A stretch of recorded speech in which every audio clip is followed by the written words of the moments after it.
ಮನೆಯಲ್ಲಿದ್ದಾಗ ನೋಡಿದ್ದು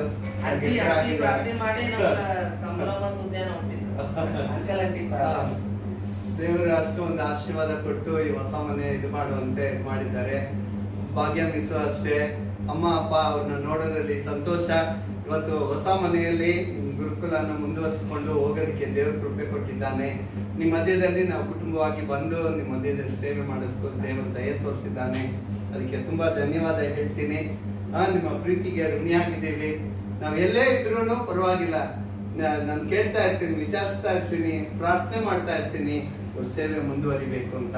ಅದಕ್ಕೆ ನಾವು ಎಲ್ಲೇ ಹೋದ್ರು ಅವ್ರು ಇಲ್ಲಿರ್ಲಿ ಇಲ್ದೇ ಹೋಗ್ಲಿ, ಬೇರೆ ಎಲ್ಲೋ ಇದ್ದಾರೆ ಚರ್ಚ್ಗೆ ಹೋಗ್ತಾ ಇದ್ದಾರೆ, ನಮಗೆ ಅದು ಚಿಂತೆ ಇಲ್ಲ. ನಾವೆಲ್ಲ ಒಂದೇ ಕುಟುಂಬ, ನಾವು ಹೋಗ್ಲೇಬೇಕು, ಭೇಟಿ ಮಾಡಿ ಸೇವೆ ಮಾಡಬೇಕು ಅಂತ ಪ್ರಾರ್ಥನೆ ಮಾಡಿದ್ವಿ. ಇವತ್ತು ಬರ್ಲಿ ಕರ್ತನು ದಯ ತೋರಿಸಿದ ಕರ್ತನ ಸ್ತೋತ್ರವಾಗ್ಲಿ. ಈಗಾಗಲೇ ನಾನು ನಿಮಗೆ ಹೇಳಿದೆ, ಒಂದು ಗುರಿ ಆದರ್ಶ ಇಟ್ಕೊಂಡು ನಾವು ಜೀವಿಸ್ಬೇಕು ಅಲ್ವಾ. ಒಂದು ಗುರಿ ಮುಟ್ಬೇಕು.